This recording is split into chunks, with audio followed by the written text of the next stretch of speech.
Hello and a very warm welcome. Thanks for tuning in to News 9 Live. I'm Kabir Naqvi and we're bringing you this special broadcast of top stories from our studios in the National Capital Region. And the first story this news hour is going to be the West Asian conflict between Israel and Hamas. It is the 68th day of this particular war. Let's quickly get you the latest updates from the war front on your screens first.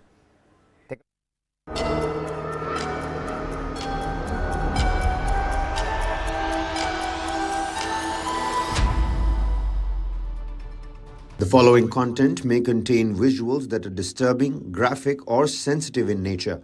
Viewer discretion is advised. This material is intended for mature audiences and may not be suitable for all viewers. Please exercise caution while watching, and if you find such content distressing, we recommend discontinuing viewing. This disclaimer is provided to ensure awareness and to prioritize viewer well-being.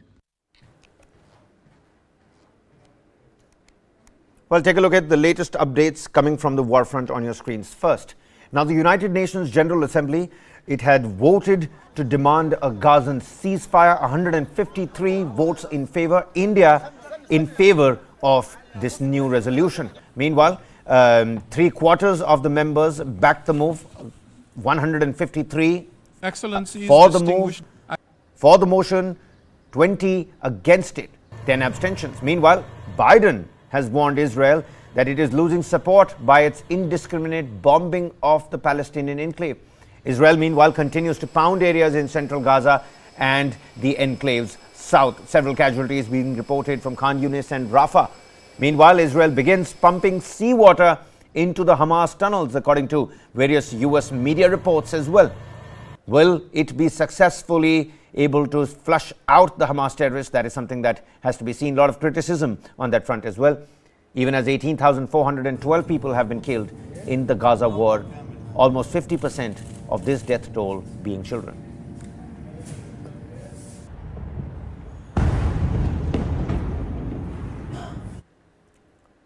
Well, now the United Nations on Tuesday urged an immediate humanitarian ceasefire in the ongoing Israel-Hamas war. More than 3/4 of the 193-member General Assembly backed the move, which had been vetoed by the United States in the Security Council just last week. India voted in favor of the ceasefire resolution in UNGA's emergency session on Tuesday. The resolution for an immediate humanitarian ceasefire passed with 153 members voting in favor, 10 voting against it, and 23 abstaining from vote altogether.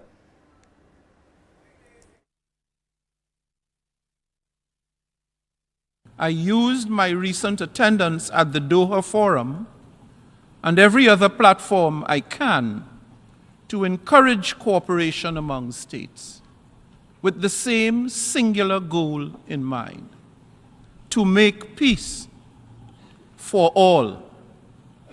In the name of humanity, I ask you all once again, stop this violence now. A ceasefire means one thing and one thing only: ensuring the survival of Hamas, ensuring the survival of genocidal terrorists committed to the annihilation of Israel and Jews. This is no secret. Hamas's charter makes this clear, and Hamas leaders have publicly stated that October 7th was just a rehearsal. A ceasefire is a death sentence for countless more Israelis and Gazans. By voting in favor of this resolution, you are supporting the survival of jihadist terror and the continued suffering of people of Gaza. The exploitation of the Palestinians has made the UN a moral stain on humanity. Why are you continuing to allow them to make the United Nations irrelevant? And indeed, there are aspects of this resolution that we do support. We agree that the humanitarian situation in Gaza is dire and requires urgent and sustained attention, that civilians desperately need food and water and shelter and medical care, that a devastating number of innocent people have been killed, and that civilians must be protected, consistent with international humanitarian law. In addition, we support the release of all hostages immediately and unconditionally. Any ceasefire right now would be temporary at the best and dangerous at worst. Dangerous to Israelis, who would be subject to relentless attacks, and also dangerous to Palestinians, who deserve the chance to build a better future for themselves, free from Hamas. Well, now, United States' stand and support for Israel unequivocally is not something that's new.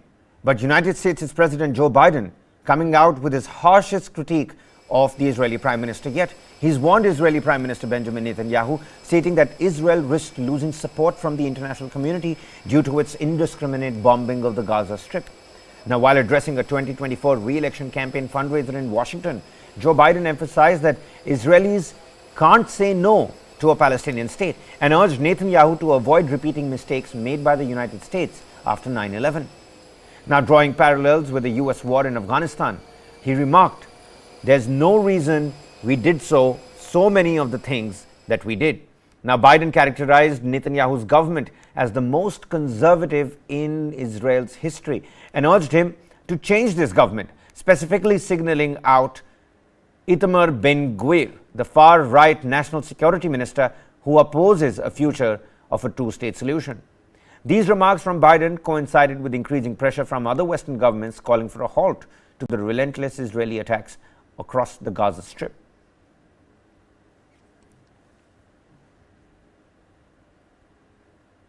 Now, Times of Israel, Wall Street Journal, and several other international media reports, they've all stated that Israel's military has initiated the pumping of seawater into the tunnel network allegedly used by Hamas in Gaza. Citing US officials briefed on Israeli military operations, the report indicates that this flooding strategy with water from the Mediterranean Sea is part of a broader effort by Israel to destroy the tunnels once and for all. Now, the tunnel system, reportedly extending for 300 miles, is currently under assessment by the IDF for the potential use of thick blast doors. This action has garnered criticism, with concerns raised about its environmental impact and the potential exacerbation of freshwater scarcity for the Gazans. Several officials from the Biden administration have expressed apprehension, suggesting that using seawater may not be effective and could jeopardize Gaza's freshwater supply. Regarding the report, US President Joe Biden declined to directly answer a question on the flushing out of Hamas and the flooding of Hamas's tunnels and on the matter. Meanwhile, more than 6,600 Palestinian children have been killed by the Israeli forces in Gaza since the 7th of October. Thousands more are missing under the rubble amid relentless bombardment.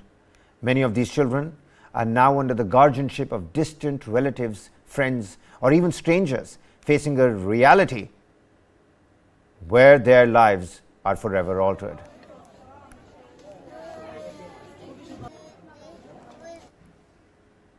And take a look at this. A representative from the World Health Organization has expressed grave concerns about the healthcare situation in Gaza, stating that only 11 partially functioning hospitals remain out of the previous 36. The rapid decline in the health system from the 36 functional hospitals to just 11 in about 66 days is certainly alarming. The WHO representative emphasized the critical importance of preserving all healthcare facilities, pleading for their protection, and amid the ongoing airstrikes, made certain clarion calls for the safety of the healthcare workers as well. Despite the Israeli military's orders for Palestinians to move to safety in Rafah, an airstrike in the southern Gaza Strip reportedly resulted in the tragic death of at least 20 people. The continuous violence exacerbates the already dire health crisis in the region.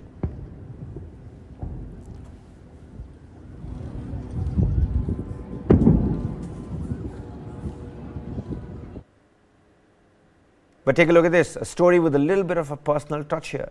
Israeli resident Sharon Aloni Cuneo survived 52 days as a hostage in Gaza with her two little girls before she was released in an Israel-Hamas swap deal. But she fears for the life of her husband, who is still captive in the bombarded Palestinian enclave.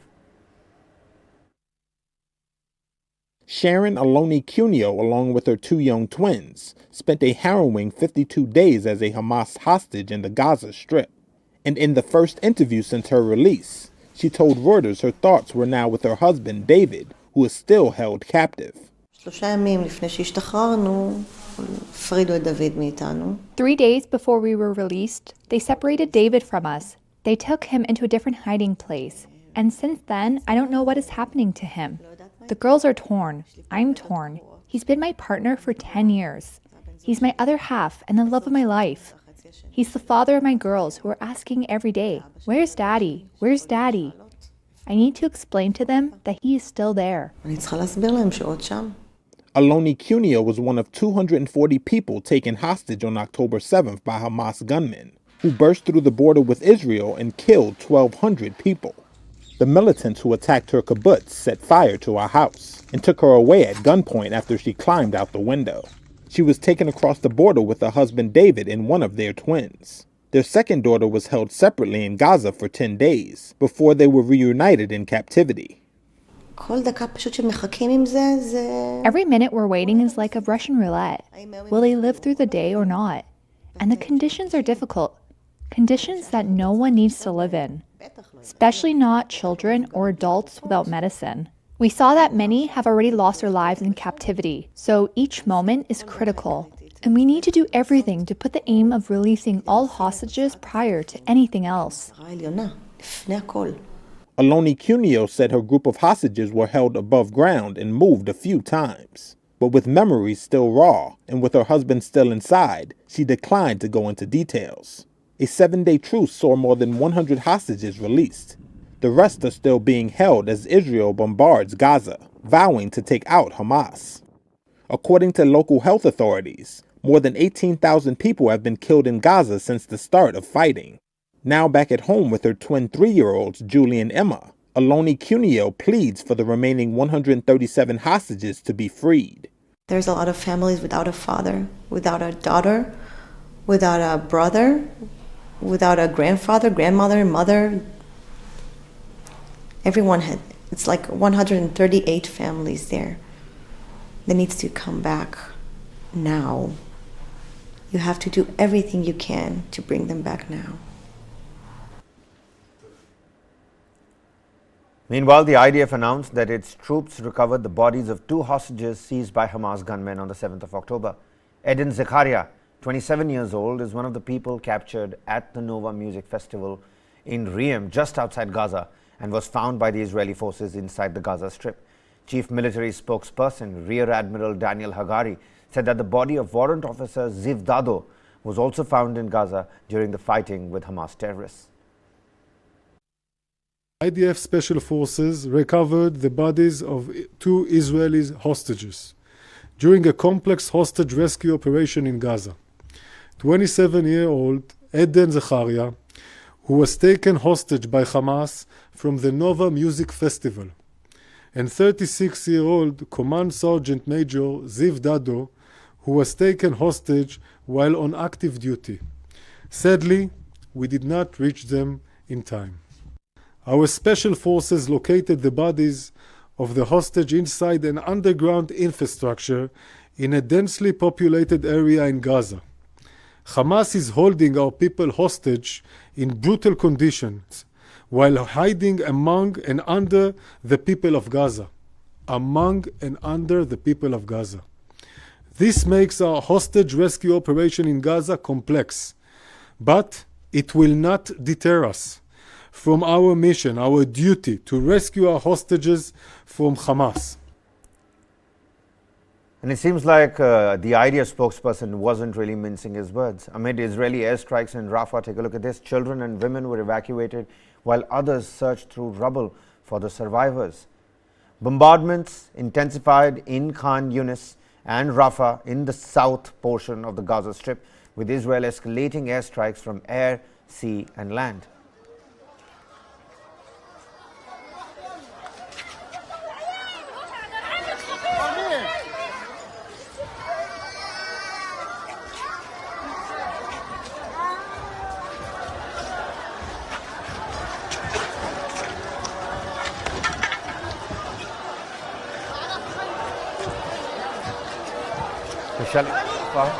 Where residents were previously instructed to seek safety, was among the most severe in the recent days. Pictures on your screens.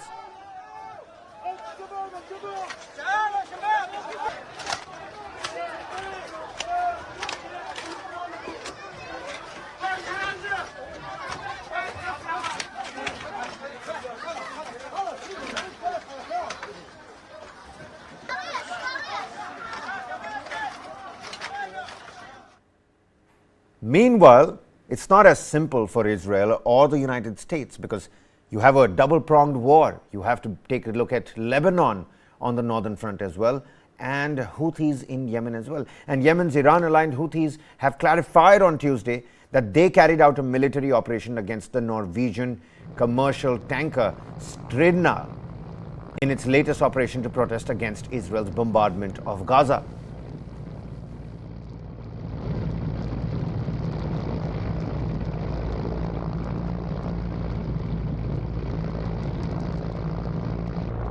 Well, now the group targeted the tanker with a rocket after the crew refused to respond to all warnings. Houthi military spokesperson Yahya Sarriya said this particular information in a televised statement. He vowed that the Houthis would continue blocking ships heading to Israeli ports until Israel allows the entry of food and medical aid into the Gaza Strip.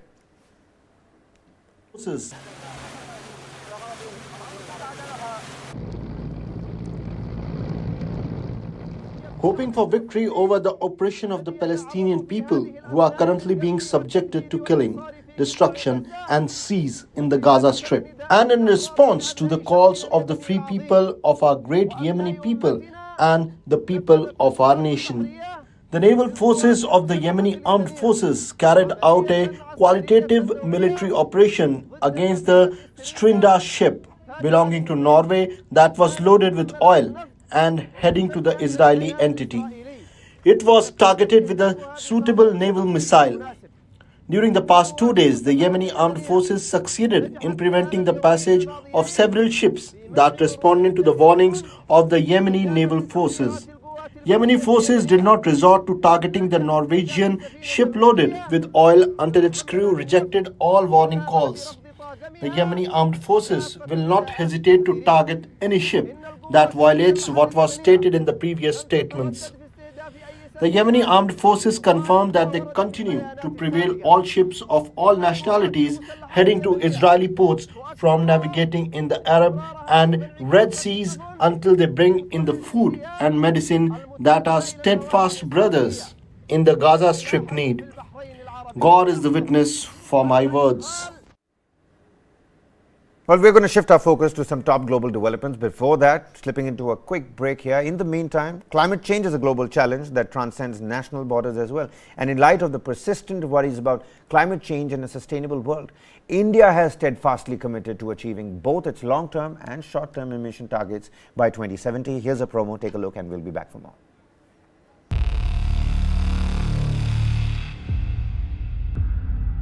वर्ष 2070 तक Bharat net zero का लक्ष्य हासिल करेगा. There is certainly a wall of capital coming into the clean tech, climate tech space, not just in India but across the world.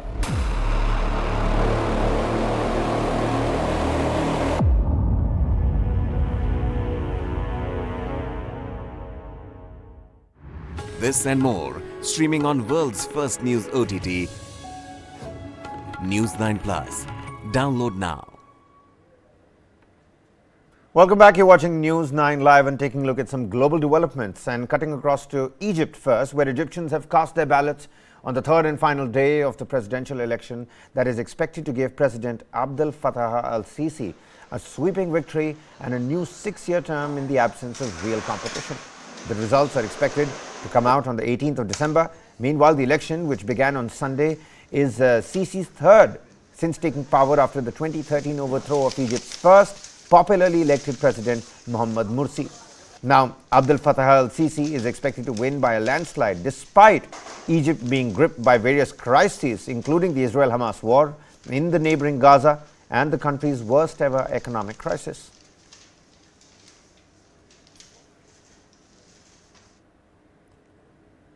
And from Egyptian presidential polls, let's quickly cut across to what's going to happen in the United States in the run-up to the presidential polls over there. Now, Donald Trump, he continues to lead the race for the 2024 Republican presidential nomination, securing over half of the party's voter support.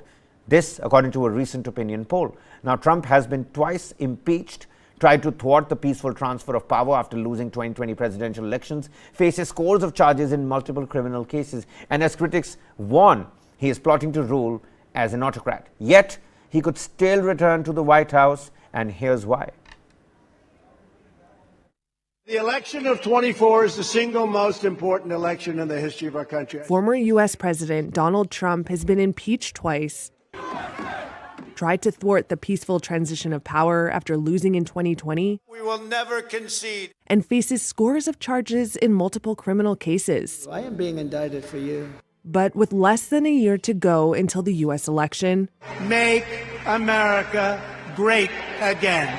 Trump currently stands a better chance at returning to the White House than at any point since he left office. Incredible people. Thank you.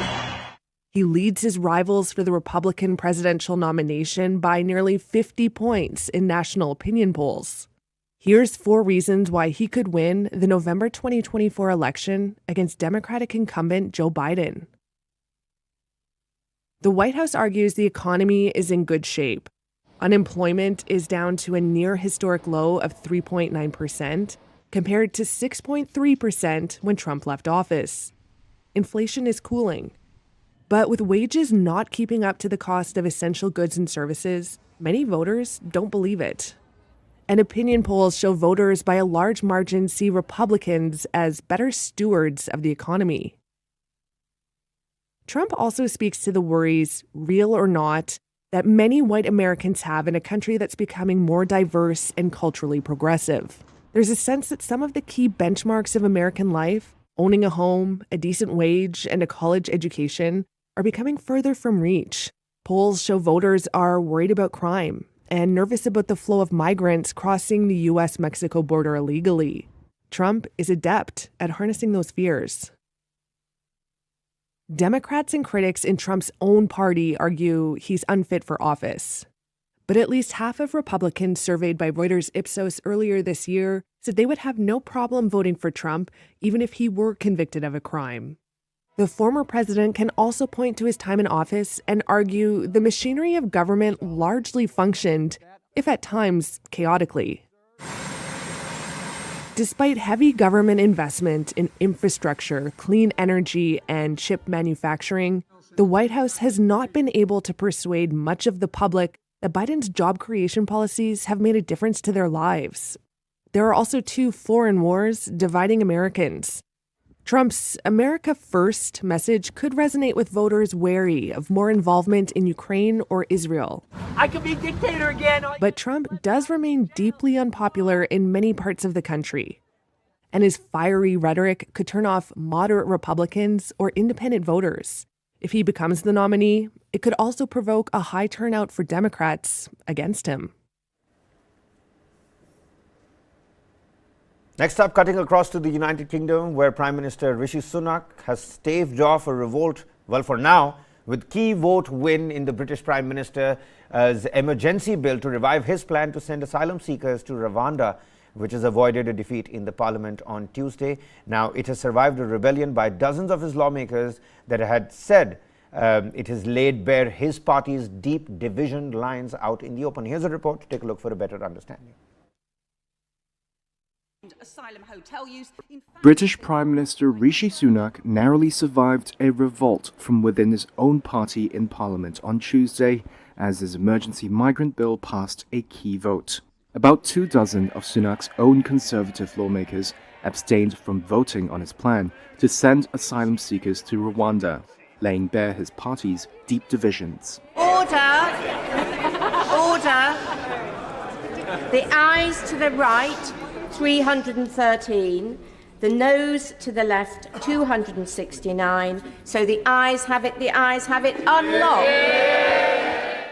Sunak's first victory in the House of Commons on policy he has pinned his reputation on came after last-ditch negotiations and fears that some of his Conservative lawmakers would help defeat the bill because it was not tough enough. On X after the vote, Sunak wrote, quote, "The British people should decide who gets to come to this country, not criminal gangs or foreign courts. That's what this bill delivers." So far, no asylum seekers have been actually sent to Rwanda.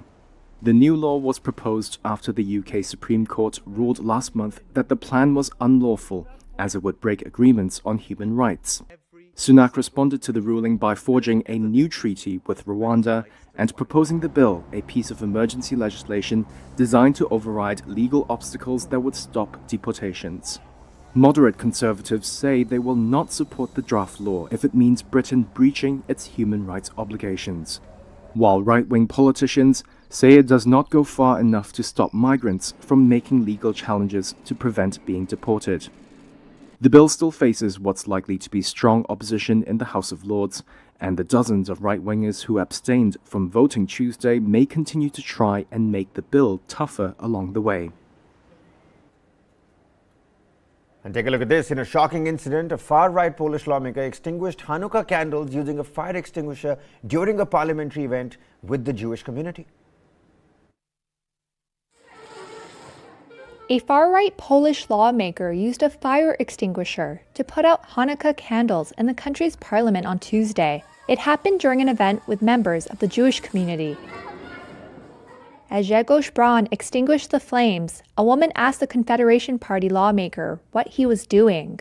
He responded, "Those who take part in acts of satanic worship should be ashamed."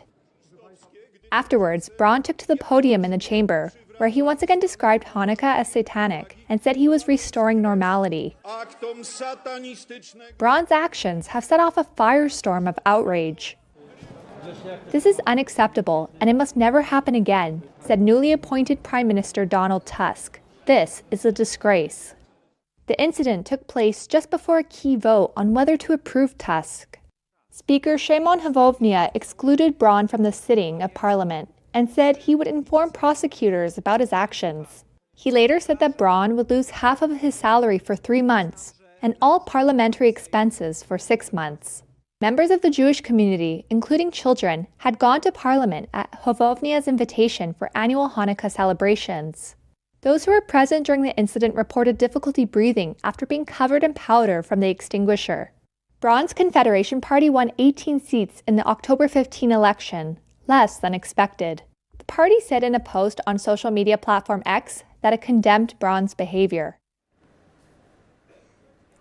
Well, time for a quick commercial break here. Lots more continues right on the other side. Don't go anywhere.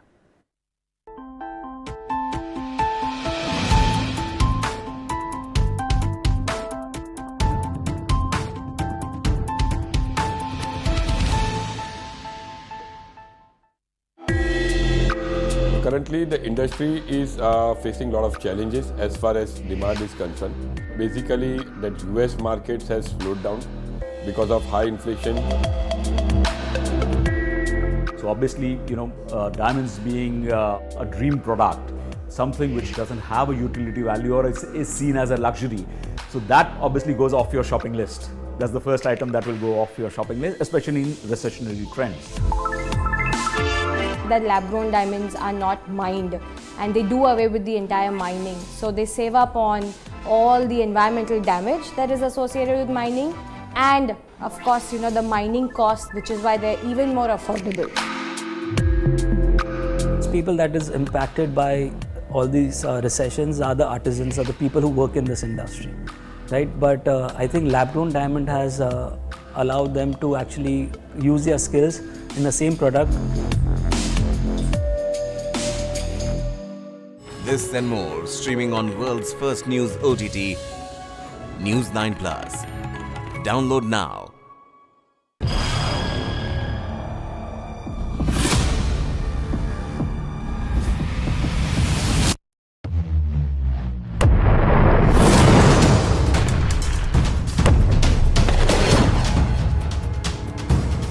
He thought he could outlast us. And 1 year later, the evidence is right here in this room. Who will blink first? So far from preventing the expansion of NATO, Russian actions have actually resulted in the expansion of NATO. It's a mess for Russia and it's a mess for the Western world, for NATO and the United States. Putin is a dictator, and if he loses, that means the end of his regime, and probably of him personally. So he has to keep going. Year 2, no end in sight. Streaming now.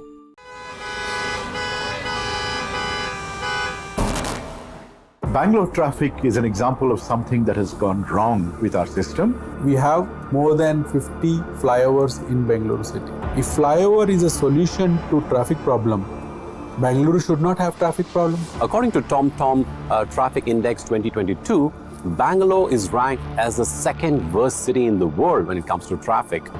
The speed limit at the ORR is 80 kilometers per hour, but our vehicle has only moved 10 kilometers per hour. What Bangalore needs is a surgery, but what we have been offered repeatedly are band-aids.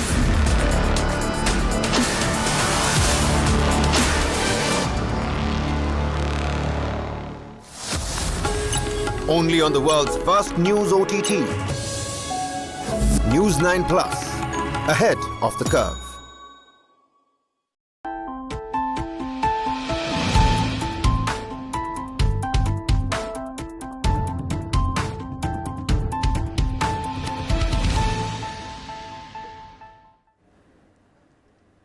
Welcome back. You're watching News 9 Live, your one-stop shop to understand and catch the news pulse of the day. And take a look at this. Japanese court handed down a verdict finding 3 ex-soldiers guilty of sexually assaulting a female colleague. This decision marks a significant victory for the victim, whose pursuit of justice challenged the societal taboos in a traditionally male-dominated culture of Japan. A Japanese court found 3 former soldiers guilty of sexually assaulting a female colleague on Tuesday. The victory marks the end of a long battle for victim Rina Gonoi, whose fight for justice challenged taboos in the country's traditional male-dominated society. 24-year-old former Self-Defense Forces member Gonoi's case relates to an incident in 2021 during her time in the army. She says she was pinned down by 3 male colleagues who pulled her legs apart and pressed their crotches against her in a simulation of a sex act. The defendants deny that their acts amounted to sexual assault. Gonoi spoke to reporters outside the district court in Fukushima. I think it was good for Japan's society that the court handed down a guilty verdict and admitted the claims that I've made from the very beginning.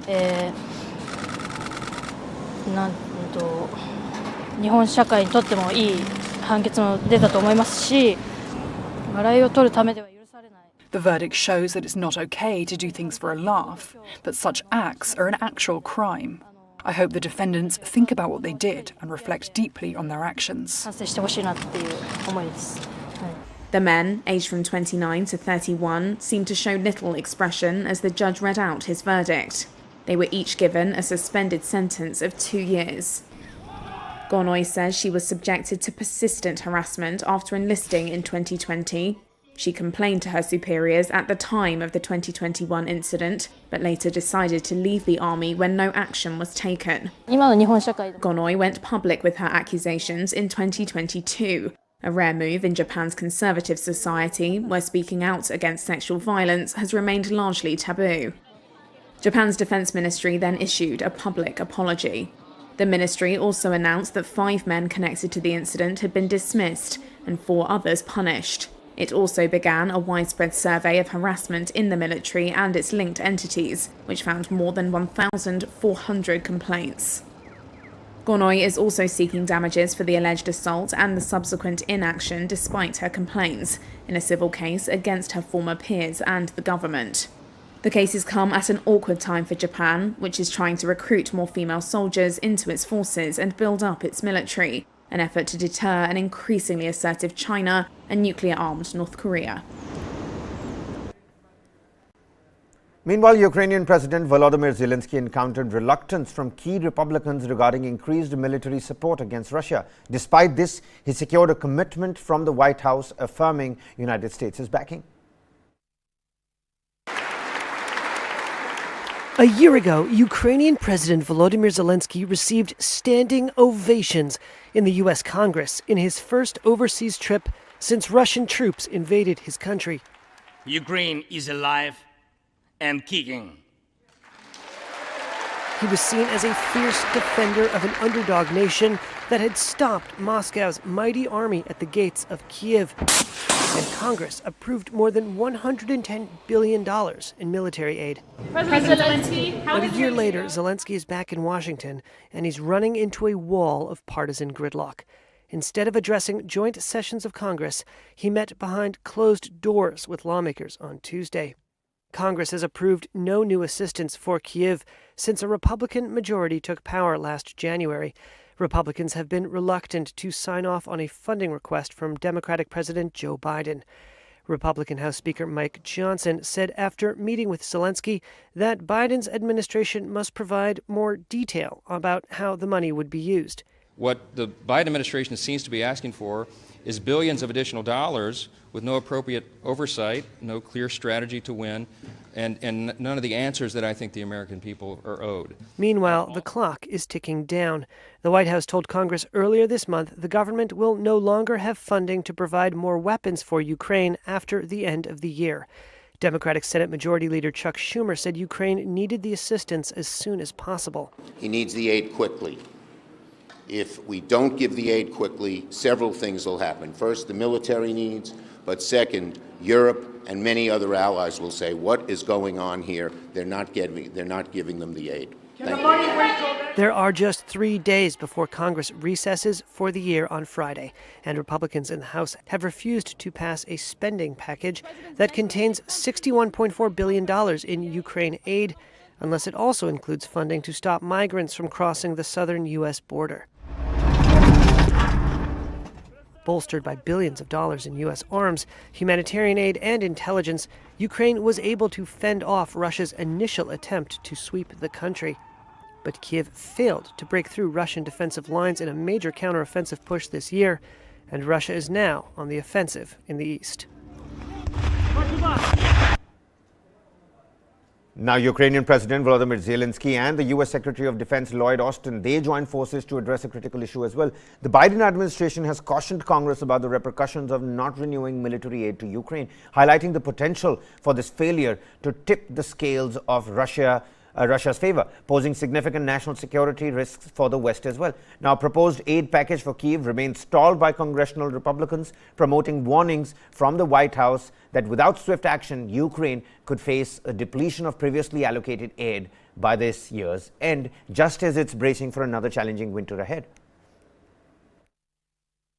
The whole world is watching us, observing what destiny other free nation could face to live freely or to be subjugated. Ukrainians haven't given up and won't give up.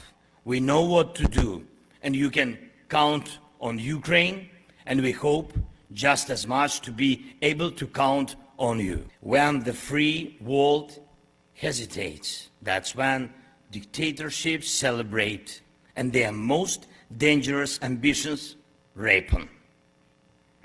Every one of you here understands what it means for a soldier to wait for munition, waiting for weeks, months without knowing if support will come at all. Every one of you with command experience knows what it means when instead of moving forward, you are just watching, waiting for armor or equipment while your enemy is satisfied and preparing for assaults. And moving on, the draft language of a potential climate deal at the United Nations' COP28 Summit in Dubai suggests a range of options to reduce greenhouse gas emissions, but omits the phasing out of fossil fuels that many delegations are demanding, including the US and the European Union. The draft language of a United Nations deal on climate change unfolding at a summit in Dubai does not include language to phase out the use of fossil fuels. Language that is being demanded by over 100 countries, including some top oil and gas producers such as the United States, as well as the European Union's delegation. The summit, known as COP28, has been running for 2 weeks, and the impasse has set up a difficult final round of negotiations. Sources familiar with the talks have told Reuters that the UAE, which is hosting the event, has come under pressure from Saudi Arabia, the de facto leader of OPEC, to drop any mention of ditching fossil fuels. It's left some delegates distraught. This was Canada's Climate Minister Stephen Guilbeault. I understand, we're the fourth largest oil and gas producer. We get it. It's complicated. It's unnerving. It creates uncertainty in parts of our country. But it's not a reason not to do it and not to tackle this problem. And even if we bury our heads in the sand, it's still going to happen.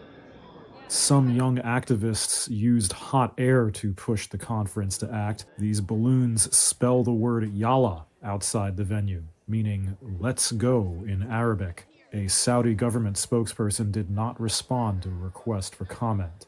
Although the language doesn't include ending fossil fuels as is, it does include other options, such as reducing the use of fossil fuels to achieve carbon neutrality around the year 2050, and ramping up technologies that capture carbon emissions to keep it out of the atmosphere. Representatives from some Pacific Island countries, which are already suffering from rising sea levels, such as Samoa and the Marshall Islands, said the weaker language, if it's adopted, is a death warrant. And that's not all. During a COP28 session, a 12-year-old climate activist, Lisipria Kangujam, took a bold stand, storming the stage with a clear message on a banner: end fossil fuels, save our planet and our future. However, security promptly escorted her off stage. Take a look.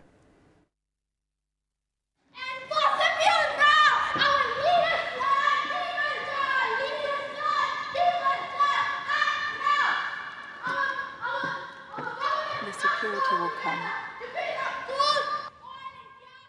You see, asking clean air to breathe, clean water to drink and clean planet to live is all our basic rights, and asking those basic rights is completely unnecessary, you know. We must be having those basic rights right now, and we're not having that at all. So how is that fair? And raising my voice in the plenary session and taking my badge just like that, how is that fair? First COP was in COP25 in Madrid, Spain, when I was around 7 years old.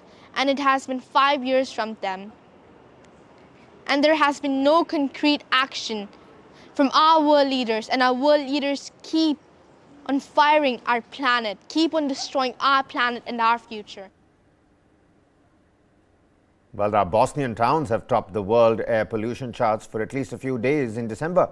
The country remains one of the most polluted in Europe. The capital city has declared an air quality warning, with experts blaming residential solid fuel burning and transportation for the pollution. Bosnian towns have topped the world air pollution charts for at least a few days in December. The country remains one of the most polluted in Europe. The capital city of Sarajevo has declared an air quality warning, with experts blaming residential solid fuel burning and transportation for the pollution. Despite Sarajevo authorities' pledge to make the city carbon-free by 2035, experts say a cost of living crisis has forced people to choose cheaper solid fuels for home heating and to drive older cars with higher emissions of pollutants. According to the World Bank, Bosnia has among the highest levels of fine particulate matter, or PM2.5, pollution in Europe, with the burning of solid fuel for home heating and the transport sector contribute about 50% and 20% respectively. Enis Krecinic is an environmental expert at the Bosniak Croat Federation's Hydrometeorological Institute. When we talk about air quality in Bosnia and Herzegovina, it is nothing new and not something that has appeared only recently. This is a problem that has existed here for decades, even longer. Why is it so? It's very simple. Bosnia and Herzegovina is a rather poor country, so the way of life of people here is quite different from the life of people in Europe. Our industry was largely based on heavy industry, dirty industry, and the like. Krecinic says December is particularly bad with pollution when the temperature drops. Cooler temperatures and a drop in the wind trap pollutants in the atmosphere for longer. Some cities located in the centre of the country are in what is known as the Coal Valley. They have had more days of excessive pollution during the calendar year, despite the closure of some of the country's mining and heavy industry. Physicians say exposure to fine particulates matter poses serious health risks. Tufik Hadziosmanovic is a lung specialist doctor. Our respiratory system has a function that expels harmful substances, but exposure to this type of air pollution that lasts for years leads to failure of that apparatus. And this very often happens in young people, in children, and especially in chronic patients,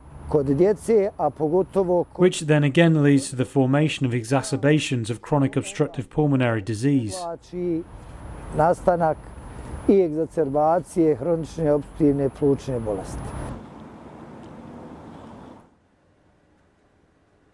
Moving on, residents in northeastern Australia are preparing for the imminent impact of cyclone Jasper, set to make landfall within the next 24 hours. Currently situated about 250 kilometers off the far north coast of Queensland in the Coral Sea, Jasper is expected to intensify to a Category 2 storm with wind gusts reaching up to 140 kilometers per hour, according to the Met Department. Now, authorities have taken proactive measures, establishing evacuation centers and deploying additional emergency crews. There are warnings of flash flooding in certain areas as heavy rain is forecast across a coastal stretch of over 600 kilometers. The popular tourist town of Cairns has closed its airport, cancelling all flights for the next day. In anticipation, residents have cleared supermarket shelves of essential items, including bottled water. Authorities are urging people to stock up on food and secure loose outdoor equipment as they brace for the impending severe weather conditions.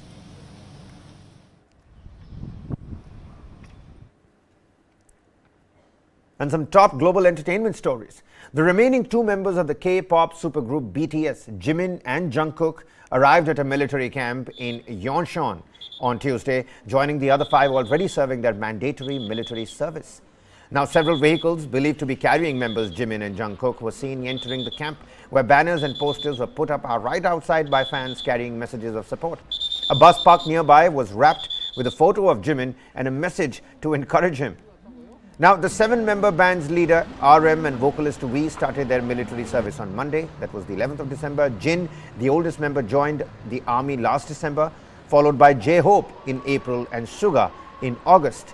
Now, all able-bodied South Korean men aged 18 to 28 must serve the military for 18 to 24 months as part of efforts to guard against nuclear-armed North Korea.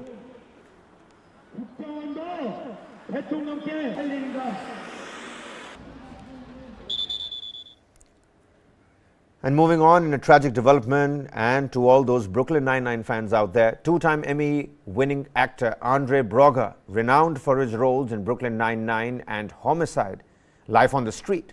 He passed away at the age of 61 on Monday after a brief illness. Now, Braugher starred alongside Andy Samberg in Brooklyn Nine-Nine as the iconic Captain Raymond Holt, earning 4 Emmy nominations and 2 Critics' Choice Awards.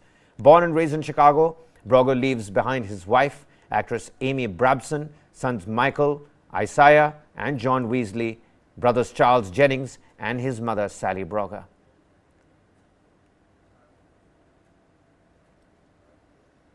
Shifting our focus to news coming in from the world of sports, where a crowd of eager fans bid farewell to Brazil's Fluminense team on Tuesday as they departed for Saudi Arabia to compete in the Club World Cup. The current Copa Libertadores champion was warmly welcomed by cheering supporters at Galeão International Airport in Rio de Janeiro, expressing hopes for a triumphant return with the international trophy. Now, Fluminense is among the 7 teams competing for the Club World Cup title for the first time in Saudi Arabia. After securing a 3-0 victory against Auckland City, Saudi champions Al Ittihad will face Egypt's Al Ahly on Friday. The winner will then go on to play Fluminense in the semi-finals of the Club World Cup on Monday. Visuals from Rio de Janeiro, Brazil on your screens.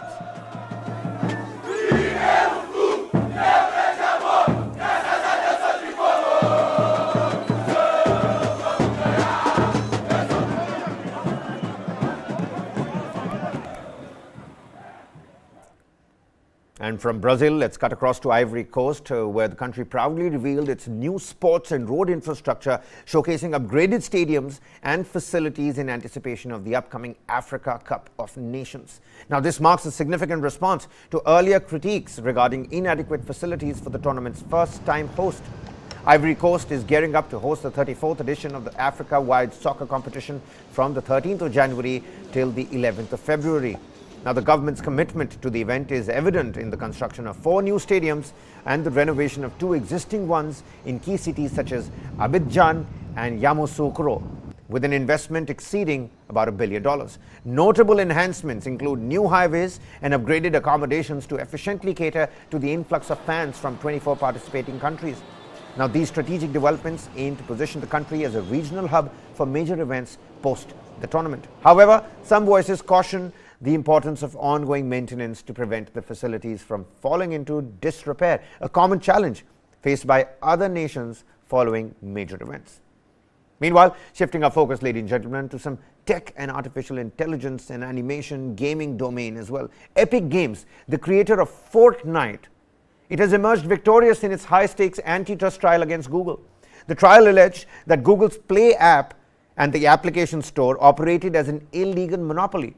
A California jury sided with Epic Games on all counts, marking a significant defeat for Google. Now, the court will decide on remedies in January. Google plans to appeal, denying any wrongdoing and emphasizing complete competition with Apple. Take a look at this next report. The maker of the Fortnite video game has won a big battle with Google. Epic Games says the search giant's app store has operated as an illegal monopoly. It took the firm to court over the matter. On Monday, Epic said a jury had found in its favour on all counts. The California court will now begin work on what remedies to order in January. Google immediately said it would appeal. It denies all wrongdoing, saying its rivalry with Apple's App Store requires it to compete intensely on price and quality. The lawsuit accused it of taking steps to crush competitors, and said it charged excessive fees of up to 30% to app developers. Now the ruling marks a stunning defeat for Google and could upend the entire app economy. Legal experts say it could give developers much more say over how their products are distributed and how they profit off them. Google might be forced to allow alternative app stores to open on its platform. Epic launched a similar case against Apple in 2020. A judge largely ruled against it on that occasion, but the game maker is seeking to have key points of the case reopened by the Supreme Court. And take a look at this. Grammy-winning singer Alicia Keys surprised commuters at London's St. Pancras International Station with a spontaneous performance on the black piano gifted by Elton John. Now take a look at that. The acclaimed artist played 4 songs, including her hit Empire State of Mind. The impromptu serenade, lasting about 10 minutes, drew attention from the crowd, capturing videos and photographs as well.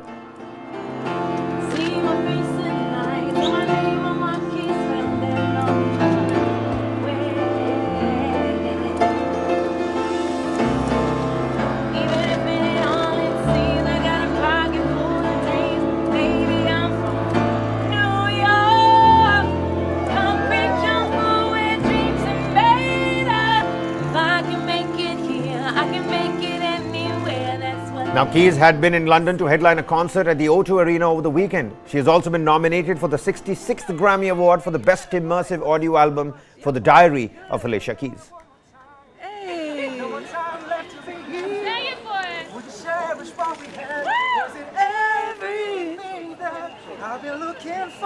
Come on! Well, on that melodious note, how about we put an end to this edition of Top Stories? Lots more will continue right on the other side. This is Kabir Naqvi signing off. Don't go anywhere.